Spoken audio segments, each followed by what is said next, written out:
Hello परिंदों, कैसे हो आप सब। आई होप आप सब बहुत ही अच्छे होंगे और आपकी पढ़ाई बहुत ही बेहतरीन से चल रही होगी। दोस्तों, तो आज का हमारा जो टॉपिक है वो बहुत ही ज़्यादा मोस्ट इम्पॉर्टेंट है आपके बोर्ड एग्ज़ाम के लिए। दोस्तों, आज के इस वीडियो में हम बात करने वाले हैं क्लास 10 हिंदी व्याकरण में जितने सभी लेसन हैं। आज मैं आपको इस वीडियो में, केवल एक वीडियो में, सभी टॉपिक को बहुत ही अच्छे से एवं ट्रिक के माध्यम से सभी टॉपिक को आज मैं बताने वाला हूँ। जी हाँ दोस्तों, अगर आप इस वीडियो को अंत तक देख लेते हैं, ठीक है, तो आपको हिंदी व्याकरण का जितना सभी लेसन है आपको इसी वीडियो के अंदर याद भी हो जाएगा। जी हाँ दोस्तों, मैं हवा में बात नहीं कर रहा हूँ, तो इसीलिए आप वीडियो में अंत तक बने रहिएगा। तो चलिए टाइम को ना वेस्ट करते हुए वीडियो को स्टार्ट करते हैं। दोस्तों, यहाँ पर हम सबसे पहले पढ़ेंगे उपसर्ग एवं प्रत्यय। क्या दोस्तों, उपसर्ग एवं प्रत्यय क्या होते हैं, सबसे पहले हम बात कर लेते हैं। सबसे पहले दोस्तों, उपसर्ग क्या होता है, तो जो शब्द के पहले जुड़ते हैं उन्हें उपसर्ग कहते हैं, ठीक है। और जो शब्द के बाद में जुड़ते हैं या शब्द के पीछे जुड़ते हैं उसे हम प्रत्यय कहते हैं, ठीक है। आप इसे याद कैसे रखेंगे दोस्तों, तो इसका छोटा सा नन्हा सा ट्रिक है, पास से प्रत्यय, पास से पीछे, ठीक है। पास से प्रत्यय और पास से पीछे, यानी प्रत्यय कहाँ जुड़ेगा, तो प्रत्यय हमेशा पीछे जुड़ेगा या अंत में जुड़ेगा, ठीक है। तो जब प्रत्यय पीछे जुड़ेगा तो उपसर्ग कहाँ जुड़ेगा, आगे जुड़ेगा। बस इतना सिंपल सा याद रखना है आपको। अब दोस्तों, मैं आपको 10 उपसर्ग बताने वाला हूँ और 7 प्रत्यय बताने वाला हूँ। अगर आप 10 और 7 मिला लीजिए तो 17 हो गया। अगर आप 17 इस उपसर्ग प्रत्यय को पढ़ लेते हैं तो मैं गारंटी के साथ कह सकता हूँ कि यही आपके बोर्ड एग्जाम में आएगा, ठीक है दोस्तों। हो सकता है कि आप अभी मुझ पर विश्वास ना करें, लेकिन दोस्तों एक बार विश्वास कीजिए और आप केवल इन 17 को पढ़ लीजिए। मैं गारंटी के साथ कह रहा हूँ दोस्तों, ठीक है, कि यही आपके बोर्ड एग्जाम में आएगा। तो सबसे पहले हम बात कर लेते हैं उपसर्ग के बारे में। दोस्तों, उपसर्ग क्या होता है मैंने आपको बता दिया है। अब दोस्तों 10 जो शब्द मैंने आपके लिए लिया है, अब आपको वही केवल ध्यान से देख लेना है, क्योंकि दोस्तों अगर आप एक बार देख लेंगे और इस बार आपके बोर्ड एग्जाम में दोस्तों वह विकल्पीय प्रश्न में होगा तो आप ऑप्शन देखते हैं तुरंत टिक कर देंगे। तो पहला दोस्तों उपसर्ग है अन, ठीक है। अन का हो जाएगा अनर्थ, अनंत, ठीक है। आप कुछ भी यहाँ पर लिख सकते हैं। अन का हो जाएगा अनर्थ, अनंत, ठीक है। अगला है दोस्तों अप का हो जाएगा अपशब्द, अपराध, ठीक है। आपका क्या हो जाएगा, अपशब्द भी बन जाएगा अप, आगे लग रहा था उपसर्ग है अपराध और अपशब्द। अगला है दोस्तों अनुभवी या अनुभव, अनुग्रह, अनुमति, ठीक है। अनु का हो जाएगा अनुभव, अनुग्रह, अनुमति, कुछ भी आप यहाँ पर लिख सकते हैं, ठीक है दोस्तों। आपके बोर्ड एग्जाम में कैसे आएगा, तो आपके बोर्ड एग्जाम में आएगा अप का निम्नलिखित में से कौन सा उपसर्ग है, ठीक है। ऑप्शन दिया रहेगा अपशब्द, अपी शब्द, ठीक है, और कुछ और दे देगा। तो यहाँ पर आप देखिएगा कि उपसर्ग पूछा है तो आगे जुड़ेगा, तो जहाँ पर अप आगे जुड़ा हो वही इसका राइट आंसर हो जाएगा, ठीक है दोस्तों। अगला है हमारा निर, ठीक है। तो निर का हो जाएगा निर्धन, निर्जीव, ठीक है। अधि का हो जाएगा अधिकार, अधिनायक। दोस्तों मैं एक बार फिर से कह रहा हूँ, अगर आप इन्हीं को केवल पढ़ लेते हैं तो यही आपके बोर्ड एग्जाम में आएगा, ठीक है। एक बार केवल आप, ठीक है, मुझ पर विश्वास करके वीडियो में अंत तक बने रहिएगा, ठीक है दोस्तों। ये तो मैं आपको 17 बताने वाला हूँ, लेकिन अगला जो टॉपिक है उसको मैं आपको बहुत ही अच्छे से ट्रिक के माध्यम से बताऊंगा, आप देखते ही तुरंत उसको याद कर लेंगे। दोस्तों सु का हो जाएगा सुकर्म, सुमार्ग, ठीक है। अभि का हो जाएगा अभिलाषा, अभिमान, अभिमानी, ठीक है, आप कुछ भी लिख सकेंगे, ठीक है। परि का हो जाएगा परिवार, परिचय, परिडय। अव का हो जाएगा अवतार, अवगुण, ठीक है। सह का हो जाएगा यहाँ पर आपका सहमति, सहमत, सहयोग, सहकर्म, सहयोगी। आ का हो जाएगा अनाथ, अविश्वास, ठीक है, अंधविश्वास, अधर्म, अनर्थ, कुछ भी अनर्थ ना होगा दोस्तों। अनाथ हो जाएगा, अविश्वास हो जाएगा, अपराध। इस तरह से आप कुछ भी यहाँ पर लिख सकते हैं। तो दोस्तों ये था उपसर्ग। अब हम बात कर लेते हैं 7 हमारे जो प्रत्यय हैं जो बहुत ही ज़्यादा मोस्ट इम्पॉर्टेंट हैं। तो दोस्तों यहाँ पर हमारा फर्स्ट प्रत्यय है आई। ठीक है, अब आई को आपको कहाँ जोड़ना है? तो दोस्तों आई को आपको पीछे जोड़ना है। तो आई हो जाएगा चतुराई, लिखाई, चौड़ाई, पढ़ाई। ठीक है, इस तरह से आप यहाँ पर लिख सकते हैं। तो आई का हो जाएगा चतुराई, चौड़ाई, लिखाई, पढ़ाई, चढ़ाई। ठीक है, और अगला दोस्तों तो का हो जाएगा महत्व, बंधुत्व, प्रभुत्व, गुरुत्व। ठीक है, ता का हो जाएगा तोता, सुंदरता, महानता। पन है दोस्तों, पन बहुत ज़्यादा इंपॉर्टेंट है। तो पन का हो जाएगा बचपन, पागलपन, दीवानापन। ठीक है, एक अगला दोस्तों है आवा, ये भी इम्पॉर्टेंट है। आवा या हुआ, तो आवा का हो जाएगा पहनावा, दिखावा, चढ़ावा, ओढ़ावा। कुछ भी दोस्तों आप यहाँ पर अच्छे से लिख सकते हैं। ठीक है, यहाँ पर दोस्तों आप कोई ऐसा शब्द लिखिए जिसका कोई अर्थ निकलता हो। ठीक है, आवट है दोस्तों या वट, तो सजावट, लिखावट, बनावट, ये हो जाएगा। अगला दोस्तों है आहट या हट। घबराहट आप लिख सकते हैं, आहट भी लिख सकते हैं। अगर हट है तो आहट लिख सकते हैं। जगमगाहट, सनसनाहट, गर्माहट। ठीक है दोस्तों, तो ये थे आपके 10 और 7 17 17 या 18 आपके उपसर्ग और प्रत्यय हैं। आशा करता हूँ दोस्तों आप एक बार सभी को आप ध्यान से देख लिए होंगे। दोस्तों अगर आप एक बार केवल देख लेते हैं, आपको याद नहीं करना है। अगर एक बार आप देख लेते हैं और बोर्ड एग्जाम में और लिख लेते हैं, तो बोर्ड एग्जाम में आएगा बहुविकल्पीय प्रश्न में 4 ऑप्शन दिए होंगे, आप देखते ही तुरंत टिक कर देंगे। तो दोस्तों चलिए अब हम बात कर लेते हैं, हमारा जो अगला टॉपिक है उसको मैं आपको बहुत ही बेहतरीन तरीके से एवं ट्रिक के माध्यम से बताने वाला हूँ। अगला टॉपिक है दोस्तों समास। ठीक है, समास क्या होता है हम जान लेते हैं। दो या दो से अधिक शब्दों से मिलकर बनने वाले एक स्वतंत्र शब्द को हम क्या बोलते हैं? समास कहते हैं। ठीक है, जब दो या दो से अधिक शब्द मिले और मिलने के बाद में कोई एक शब्द बना ले तो उसी को हम बोलते हैं समास। ठीक है दोस्तों, यहाँ पर समास तो वैसे अनेक प्रकार के होते हैं, लेकिन इस बार आपके बोर्ड एग्जाम में केवल 2 प्रकार के समास आएंगे। ठीक है दोस्तों, तो हम सबसे पहला जो हमारा है हम समझ लेते हैं। दोस्तों हमारा फर्स्ट समास है द्विगु समास। क्या है दोस्तों? द्विगु समास। अब इसका डेफिनेशन क्या होता है? तो जितने भी गिनती बताने वाले होते हैं, ठीक है, जो गिनती को बताएगा उसी को बोलते हैं द्विगु समास। दोस्तों अब आप इसे ट्रिक समझिए या परिभाषा समझिए। ठीक है दोस्तों, जितने भी क्या बताएंगे? गिनती को बताएंगे, वह सभी द्विगु समास होते हैं। अब आप इसको भी कैसे याद रखेंगे दोस्तों? तो यहाँ पर गा आ रहा है, तो द्विगु में गा आ रहा है, तो गा फॉर गिनती। ठीक है, तो द्विगु समास हमेशा क्या बताएगा? गिनती को बताएगा। अगर आप भूल गए हैं कि द्विगु समास क्या बताता है, गिनती बताता है या द्वंद्व बताता है गिनती को, तो आप ऐसे याद कर लीजिएगा कि द्विगु में गा आ रहा है, तो जहाँ पे गा आएगा वो हमेशा गिनती को बताएगा। ठीक है, अब हम उदाहरण देख लेते हैं। दोस्तों उदाहरण है त्रिलोक, इसका अर्थ हो जाएगा 3 लोकों का समूह। दोस्तों यहाँ पर आपको आया है 3, त्रि में क्या है? गिनती है, 3 गिनती है, तो जहाँ पर गिनती होता है वहाँ पर द्विगु समास होता है। तिरंगा, तिरंगा, यानी कि यहाँ पर तिर आया है, 3 रंगों का समूह, तो यहाँ पर भी गिनती आया, तो ये हो जाएगा द्विगु समास। सप्तऋषि, 7 ऋषियों का, सप्त मतलब होता है 7। नवरत्न, पंच, पंच मतलब 5। चौमासा यानी कि चौ मतलब 4।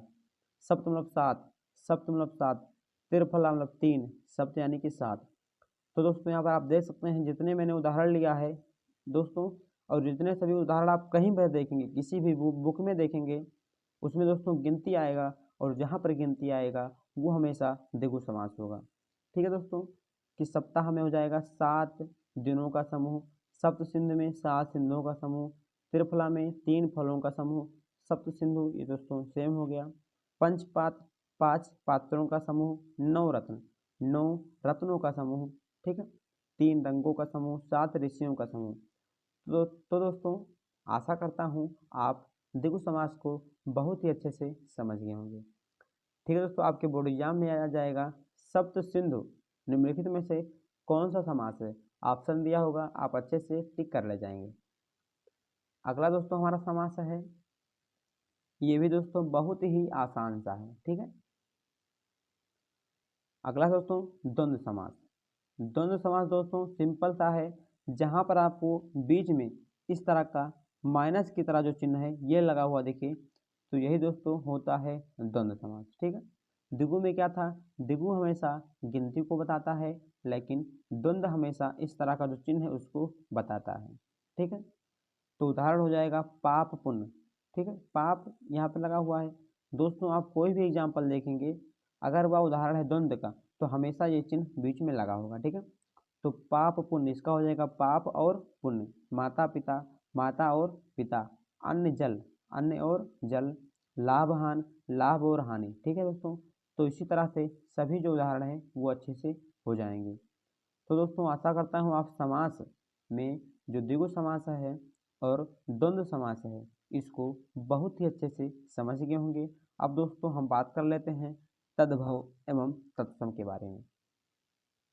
दोस्तों यहाँ पर हमारा अगला टॉपिक है या अगला लेसन है तत्सम एवं तद्भव क्या होते हैं। दोस्तों मैं आपको कुछ तत्सम एवं तद्भव शब्द बताने वाला हूँ, ठीक है, जो बहुत ही ज़्यादा इम्पोर्टेंट है और यही आपके बोर्ड एग्जाम में आएंगे। तो सबसे पहले हम बात कर लेते हैं कि तत्सम क्या होता है। तो संस्कृत के शब्द जो हिंदी में प्रचलित हैं, ठीक है, वो तो हैं संस्कृत के शब्द, लेकिन हिंदी में आपको मिलते हैं वही होता है तत्सम। ठीक है, जैसे दोस्तों कहीं पर आप हाथ लिखा देखते हैं, ठीक है, और कहीं कि आप हस्त भी लिखा देखते हैं, तो ये सेम है। ठीक है, तो जो संस्कृत में है वो है तत्सम और जो हिंदी में है वो है तद्भव। ठीक है, अगर हाथ लिखा है तो हाथ क्या है, हिंदी है, तो तद्भव है। हस्त लिखा है तो वो तत्सम है। आशा करता हूँ आप तत्सम एवं तद्भव को समझ गए होंगे। वैसे बहुत से आप लोग जानते होंगे, ठीक है, लेकिन जो नहीं जानते हैं वो समझ गए होंगे। तो अब हम कुछ इम्पोर्टेंट तत्सम तद्भव के बारे में बात कर लेते हैं। दोस्तों आपके बोर्ड एग्जाम में पूछ लेता है आँख का निम्नलिखित में से कौन सा तत्सम है। ठीक है, तो आँख का होता है अच्छी। दोस्तों इसमें मैं ज़्यादा टाइम आपका नहीं लूँगा, ठीक है, क्योंकि आपका टाइम दोस्तों बहुत ही ज़्यादा वैल्यूबल है। बोर्ड एग्जाम नज़दीक आ रहा है और टाइम भी आपके पास कम है, तो मैं दोस्तों जल्दी से आपको ये जो 10-15 लिखे हैं मैंने आपको एक बार दोस्तों मैं बता दे रहा हूँ। ठीक है, एक बार आप इसको लिख लीजिएगा और अच्छे से आप एक बार रिवीजन कर लीजिएगा, आपका तैयार हो जाएगा और यही आपकी बोर्ड एग्जाम में आएगा।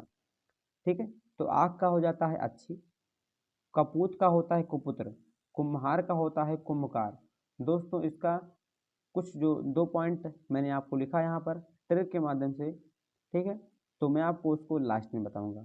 गोबर का हो जाएगा गोविष्टा। ठीक है दोस्तों, गोबर का हो जाएगा गोविष्टा। घी का हो जाएगा घृत। आप देखे होंगे दोस्तों घी भी लिखा रहता है, घृत भी लिखा रहता है, तो घी क्या है, हिंदी है, तो हिंदी हमेशा तत्सम होता है, तद्भव होता है, और घृत संस्कृत है तो ये तत्सम हो जाएगा। अक्षर का हो जाएगा अक्षर। ठीक है, अक्षर का हो जाएगा अक्षर। आज का हो जाएगा अध, कान का हो जाएगा कर्ण, कलेश का हो जाएगा कलेश। ठीक है, यहाँ पर आप देख सकते हैं थोड़ा सा चेंज है। कपड़ा का हो जाएगा वसन। दोस्तों जो कपड़ा का पर्यायवाची भी वसन होता है। ठीक है, तो ये तो सिंपल सा है कि कपड़ा का हो जाएगा वसन, जीर्ण का हो जाएगा जीर्ण। ठीक है दोस्तों, फूल का हो जाएगा पुष्प, पत्थर का हो जाएगा पत्थर, दूध का हो जाएगा दुग्ध, और नेह का हो जाएगा स्नेह। ठीक है दोस्तों, तो आप इसको एक बार लिख लीजिएगा और एक बार आप रिवीजन कर लीजिएगा, आपको अच्छे से याद हो जाएगा। दूध का दुग्ध होता है किसको नहीं पता, सबको पता है। नेह का स्नेह याद हो गया, फूल का पुष्प आपको याद हो गया, ऑप्शन भी बोर्ड एग्जाम में दिया रहेगा। जीर्ण का जीर्ण, कपड़ा का वसन। अगला है दोस्तों हाथ का हो जाएगा हस्त, हल्दी का हो जाएगा हरिद्रा, सावन का हो जाएगा श्रवण, भीख का हो जाएगा भिक्षा। यहाँ पर दोस्तों सेम हो गया ये। सूरज का हो जाएगा सूर्य, मिट्टी का मृतिका, और हो जाएगा निर्गुण का हो जाएगा निर्गुण। क्या दोस्तों, निर्गुण का हो जाएगा निर्गुण। दोस्तों यही केवल आपको इतना पढ़ लेना है। दोस्तों आपके बोर्ड एग्जाम में ऑप्शन में आएगा, अगर एक बार आप ध्यान से देख लेते हैं तो ऑप्शन देखते ही आप बोर्ड एग्जाम में तुरंत टिक कर देंगे। ठीक है, यहाँ पर दोस्तों कुछ पॉइंट है, आप याद रखिएगा कि ता हमेशा तरा में बदलेगा। ठीक है, ता को हमेशा आप तरा में बदलिएगा और ना को हमेशा ड़ा में बदलिएगा। ठीक है, जैसे होता है कान। ठीक है, तो मैंने आपको बताया ना हमेशा किस में बदलेगा, अड़ा में, तो क्या होता है कर्ण होता है इसका। ठीक है, तो आप यहाँ पर देखिए ना हमेशा डा में बदलेगा। उसी तरह से ता हमेशा कैसे बदलेगा, तो ता हमेशा त्रा में बदलेगा। जैसे कपूत यहाँ पर लिखा तो कपूत्र हो गया, ठीक है, ता हमेशा बदलेगा त्रा में। तो दोस्तों आशा करता हूँ आप इसको भी बहुत अच्छे से समझ गए होंगे। अब चलिए हम बात कर लेते हैं बहुत ही ज़्यादा मोस्ट इम्पॉर्टेंट पर्यायवाची, ठीक है, जो आपके बोर्ड एग्जाम में इस बार आएंगे। तो दोस्तों अब हमारा अगला टॉपिक है पर्यायवाची शब्द। केवल आप क्या करिए, एक बार लिख लीजिएगा, साथ में लिख लीजिए, या तो बहुत ही ध्यान से वीडियो को देखते रहिए, ठीक है। तो मैं तो कह रहा हूँ कि आप एक बार ध्यान से देख लीजिए, बाद में आप लिख लीजिएगा, ठीक है। तो अश्व यानी कि होता है घोड़ा, इसका पर्यायवाची हो जाएगा है, बाजी, तुरंग, सैंधव, ठीक है। फिर से देखिएगा, है, बाजी, तुरंग, सैंधव, ये सभी अश्व यानी कि घोड़ा के पर्यायवाची हैं, ठीक है। आकाश में है दोस्तों, आकाश का देखेंगे, आकाश का होता है नभ, अंबर, ठीक है दोस्तों। आकाश का पर्यायवाची हो जाएगा नभ, अंबर। आँख का होता है नेत्र, लोचन, नयन। आँख का क्या हो जाएगा दोस्तों, नेत्र भी होता है, लोचन भी होता है, नयन भी होता है, ठीक है। लेकिन आप यहाँ पर आँख मैंने नहीं लिखा क्योंकि आपको तो पता आँख, अब आँख की वजह से बोर्ड एग्जाम में आएगा नहीं, ठीक है, इतना आसान नहीं आएगा। तो लोचन, अक्ष और चक्षु, क्या दोस्तों आँख का पर्यायवाची है लोचन, अक्ष और चक्षु, ठीक, इंपॉर्टेंट है दोस्तों, और बहुत बार लगातार आपके बोर्ड एग्जाम में पूछा गया है। इंद्र का हो जाएगा देवेंद्र, पुरंदर, देवराज, सचिपति। क्या दोस्तों देवेंद्र, पुरंदर, देवराज और सचिपति क्या है दोस्तों, इंद्र के पर्यायवाची हैं, ठीक है। हाथी का दोस्तों गज भी होता है, तो यहाँ पर हो जाएगा हाथी का पर्यायवाची दंती, कुंजर, हस्ती, ठीक है। क्या है दोस्तों, दंती, कुंजर, हस्ती, ये सभी हाथी के पर्यायवाची हैं। दोस्तों यहाँ पर सांप है, तो सांप का हो जाता है दोस्तों भुजंग होता है, आह होता है और ब्याल होता है, ठीक है। सांप का हो जाएगा ब्याल, आह, भुजंग। आप 9th में पढ़े होंगे ब्याल, बाल, सुबाची, 9th में दोस्तों पद में एक चैप्टर था, वहाँ पर आप पढ़े होंगे। तो ब्याल का मतलब होता है सांप, ठीक है। तो सांप का पर्यायवाची हो जाएगा ब्याल, आह, भुजंग, ठीक है। सूरज का देखेंगे तो भानु, दिनेश, दिवाकर। भानु हो गया, दिनेश हो गया, दिवाकर हो गया दोस्तों, ये क्या है सूरज की पर्यायवाची है, ठीक है दोस्तों। को 8 में देख लेंगे बादल। बादल में दोस्तों हैं जलद, वारिद, पयोद। क्या है दोस्तों जलद, वारिद, पयोद। दोस्तों यहाँ पर जा ला दा, अगर जा ला दा आ गया तो ये हो गया बादल का, लेकिन अगर जा ला, जा ला और जा अगर आ गया तो ये हो जाएगा कमल का, ठीक दोस्तों, याद रखिएगा। अगर जा ला दा यानी कि आप देखेंगे बा दा, यहाँ पर दा रहा है और जा ला दा यहाँ पर दा रहा है, यानी कि अगर जा ला दा आ गया तो बादल का होगा, और यहाँ पर अगर जाना है तो वो, अगर दा नहीं आएगा तो क्या हो जाएगा दोस्तों, हो जाएगा कमल का। आशा करता हूँ समझ गए होंगे। आगे बात करेंगे पंछी का। पक्षी का दोस्तों चिड़िया भी होता है, लेकिन आप याद रखिएगा विहंग, नभचर, पतंग, ठीक है। पक्षी का हो जाएगा विहंग, नभचर, पतंग, ये सभी क्या है दोस्तों, ये सभी पक्षी की पर्यायवाची हैं, ठीक है दोस्तों। आगे बात करेंगे, यहाँ पर अग्नि का हो जाएगा हुतासन, अनल, पावक। अग्नि का पर्यायवाची है हुतासन, अनल, पावक, ठीक है। हुतासन, अनल, पावक, ये सभी हैं आगे यानी अग्नि के पर्यायवाची हैं। नदी का हो जाएगा तरंगड़ी, सरिता, ठीक है। तरंगड़ी और सरिता जो हैं ये नदी की पर्यायवाची हैं, ठीक है। जल का हो जाएगा पानी भी होता है, जलज भी होता है, नहीं जलज तो कमल का होता है। जल का हो जाएगा सलिल, पानी, तोय, अम्बु, ठीक है। सलिल, तोय, अम्बु, ये सभी क्या है दोस्तों जल के पर्यायवाची हैं। जंगल का दोस्तों इम्पोर्टेंट है, सभी इम्पोर्टेंट है, लेकिन कुछ जो है वो बहुत ज़्यादा मोस्ट इम्पोर्टेंट है। जंगल का था विपिन, कानन, आर्यड, ठीक है। विपिन, कानन, आर्य जो होते हैं वो जंगल के पर्यायवाची होते हैं, ठीक है। आगे बात करेंगे 14 नंबर, चांद का होता है निशाकर, शशांक और मयंक, ठीक है। चांद का हो जाता है, चांद का होता है निशाकर, शशांक, मयंक। घर का दोस्तों सब जानते होंगे सदन होता है, आगार होता है, भवन। घर का हो जाएगा सदन, आगार, भवन, ये सभी दोस्तों घर के पर्यायवाची हैं। गो का हो जाएगा, नहीं गो यानी कि गाय जिसे बोलते हैं, गो का हो जाएगा गाय, सुरभि, धेनु, ठीक है। सुरभ, धेनु, गाय, ये सभी गो के पर्यायवाची हैं। दोस्तों यहाँ पर देखेंगे तालाब का, तो तालाब का होता है तड़ाग, तालाब तड़ाग, ठीक है। सरोवर जलाशय, ताल पोखर, आप ये भी कह सकते हैं। तो तालाब का हो जाएगा ताड़ाग सरोवर जलाशय, ठीक है। कमल का देखें दोस्तों, कमल का यहाँ पे बताया था जलज, तो कमल का पुंडरीक हो जाएगा, ठीक है। उत्पल हो जाएगा, पंकज हो जाएगा, अम्बुज हो जाएगा, ठीक है। जाला जा, और यहाँ पर भी अम्बुज जा आया है, तो आप ऐसे याद कर लीजिएगा, यहाँ पर भी जा आया है, ठीक है। तो कमल का हो जाएगा पुंडरीक, उत्पल, पंकज, अम्बुज, जलज, ये सभी कमल के पर्यायवाची हैं, ठीक है। आगे बात करेंगे, यहाँ पर लिखा है पृथ्वी का, ठीक है। तो पृथ्वी का हो जाएगा दोस्तों वसुंधरा, अवनी, वसुमती, ठीक है दोस्तों। यहाँ ये जो है अवनी, आप इसको 9th में भी पढ़े होंगे। 9th में एक चैप्टर है कोके लगी कोयले, उसमें दोस्तों जिसे भारती हरिश्चंद्र जी ने लिखा है, वहाँ पर दोस्तों आप देखेंगे तो अवनी शब्द का प्रयोग आया है, ठीक है। तो पृथ्वी का हो जाएगा वसुंधरा, अवनी, वसुमती, और वानर का हो जाएगा कपि, मरकट, बंदर, वानर, ठीक है, ये तो पता है आपको। वायु का हो जाएगा अनिल, समृढ़, पवन, ठीक है। वायु का हो जाएगा, जो वायु होता है विंड, अनिल हो जाएगा, समृढ़ हो जाएगा, और पवन भी हो जाएगा, ठीक है। अगर दोस्तों कहीं पे अनिल आया है तो वो वायु का है, लेकिन अगर कहीं अनल आया है तो वो आग का होता है, ठीक है, आप याद रखिएगा। तो दोस्तों इतने थे आपके हिंदी व्याकरण के जितने सभी लेसन हैं, मैंने आपको बता दिया है। दोस्तों अब आप सोचेंगे रस छंद अलंकार तो नहीं आया दोस्तों, तो रस छंद जो अलंकार है वो काव्य सौंदर्य का एक अलग लेसन है, ठीक है। अगर आप उसको ट्रिक के माध्यम से पढ़ना चाहते हैं तो इसी वीडियो के डिस्क्रिप्शन में उसका लिंक मिल जाएगा, आप उसे ट्रिक के माध्यम से देख सकते हैं। और दोस्तों संधि को मैं आपको जल्द ही एक वीडियो में लेकर आऊँगा, ठीक है, वो भी मैं आपको ट्रिक के माध्यम से बता दूंगा। तो आज के लिए इतना ही। वीडियो अच्छा लगा हो तो वीडियो को लाइक कर दीजिएगा, दोस्तों में शेयर कर दीजिएगा, एवं ऐसे ही बेहतरीन वीडियो को पाने के लिए चैनल को सब्सक्राइब कर दीजिएगा।